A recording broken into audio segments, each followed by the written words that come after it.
Guys, I talked a little bit about it before. The instinctive things we do not because my partner does something, but because I see it, I feel it, right?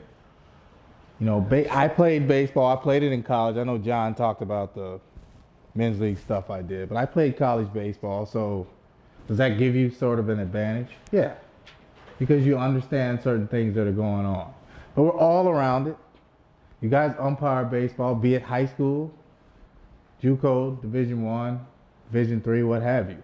So the more and more you're around it, the more and more you need to pick up those things. You need to be a sponge. You need to soak up baseball, not just umpiring, but baseball. Because the more you understand about how the game is played, the better umpire you're going to be. It helps you anticipate. And I tell you guys, that makes a difference. He who hesitates is beat. That's not just a saying. That's true. If you're able to anticipate, to understand the plan, and have those contingent measures in your head for when things happen that shouldn't happen, because that's inevitably what this is about, right? We can go through charts and we can tell you where you should be.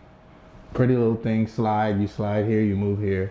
But you saw yesterday, the guys that were over at Durham, that's a MEAC game, and I gotta tell you guys, I don't know how many guys worked MEAC or have worked MEAC series or games in here. I know there's some because I'm looking at one that I know I worked at tournament. How many guys have worked MEAC in here? So you guys understand what I'm talking about. That's a tough league to work because any and everything happens in the MEAC. And not to be funny, that's the beauty of working there.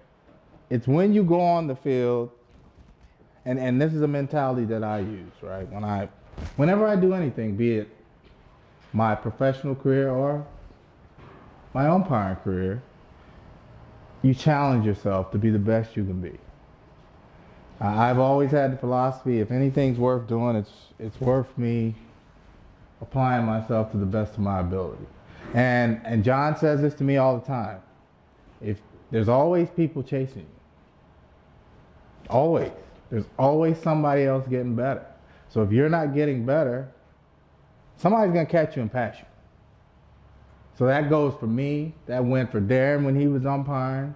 I'm here talking to you today, but this is preparation for me. I'm thinking about things that I have to do as the season approaches. I'm thinking of ways I can be better.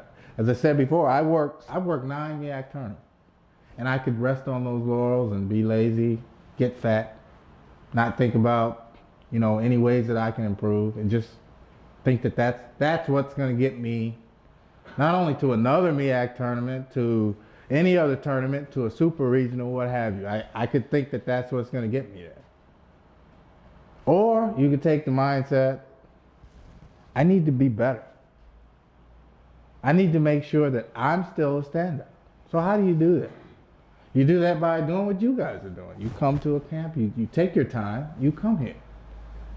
And I applaud you guys that, spent the money and the time to come do this type of thing, because this is a craft that you obviously care about, and you have to apply, certain things to that craft because it's perishable, guys. It's just like, as I said, I played baseball.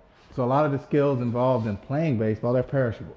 If you don't practice them, you don't repetitively do certain things, from your swing to the way you throw to fielding ground balls, those things diminish. Same things with umpire skills. If you don't hone them, if you don't continue to work on them, they're perishable. You lose it. So I don't just wake up on February 21st and say, okay, now season starts, it's ready for me to go. I'm always preparing. I'm always reading. I'm always watching other people. I think Brian talked about it. He watches games all the time. See what the umpires may be doing that's good. See what they may be doing that's not so good. To learn from that. And so, I also talked about some of the things I've done. Like I said, I've worked MEAC tournaments. I've worked the Conference USA tournament. I've worked the Atlantic 10 tournament. I've done 6 regions. But you know what? At the end of the day, if I walk on the field with you, nobody knows that. Nobody cares. The next year, what you did the year before, it doesn't matter. So you always have to have that in your mind that I want to continually get better. And I follow that. I don't just stand here and say that. I follow that. I follow that from the way I treat my body in terms of preparing my body for a long season. To always thinking about, hey, how do I look when I walk on the field? I saw some of the guys yesterday over at Durham.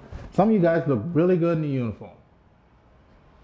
And that's cosmetic. People may not think about it. That makes a difference.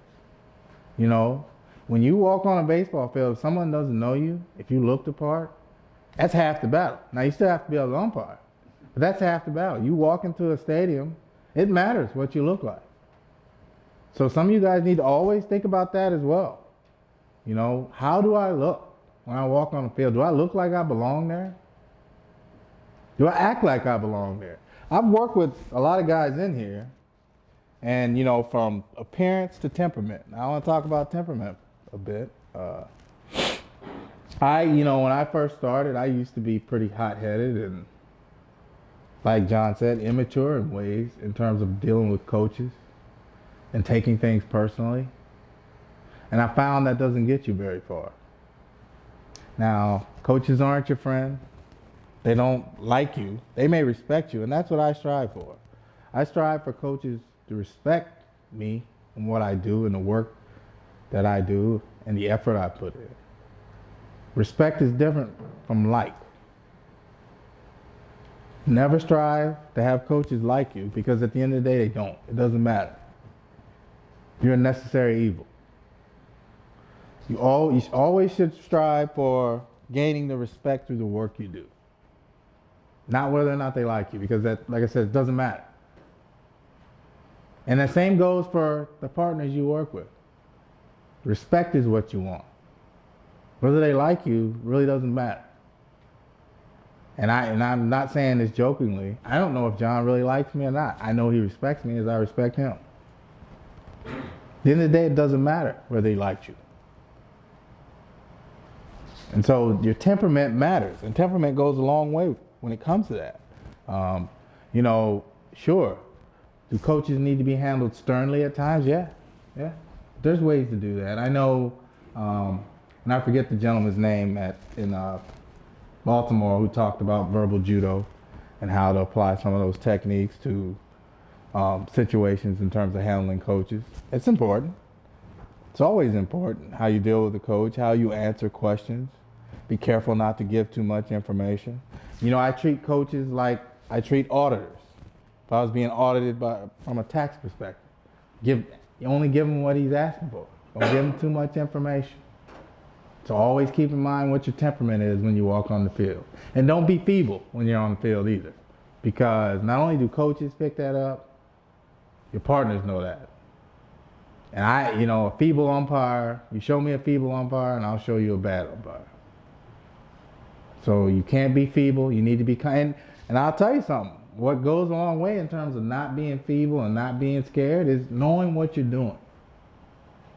Because if you understand what it is you're doing and why you're doing it, the more confident you're going to be. The more high your head's going to be when confronted with a situation. So that goes into the temperament you need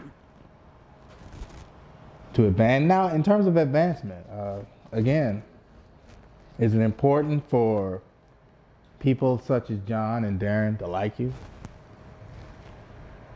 I guess to a degree that's important, but what's really important is that they respect the work you do. And they have confidence that when you go out on a field, at any time, you're going to get the job done. You're going to represent them well. And again, that's what's really important, right? And when you get the opportunity, you got to kick the door in when you get the opportunity. And that's all you ask for, right? Is the opportunity. So when you get that opportunity, you need to be prepared. And that's part of why you're here. Because some of you are going to get certain opportunities. And you need to be ready. If you're not ready, it's glaring, it's going to show. And you only have yourselves to blame for that. So when that opportunity comes knocking, you got to kick the door in. And that's all you can ask for is the opportunity. But you have to take advantage of it. I can stand here and talk to you and tell you that, but you have to do it yourself.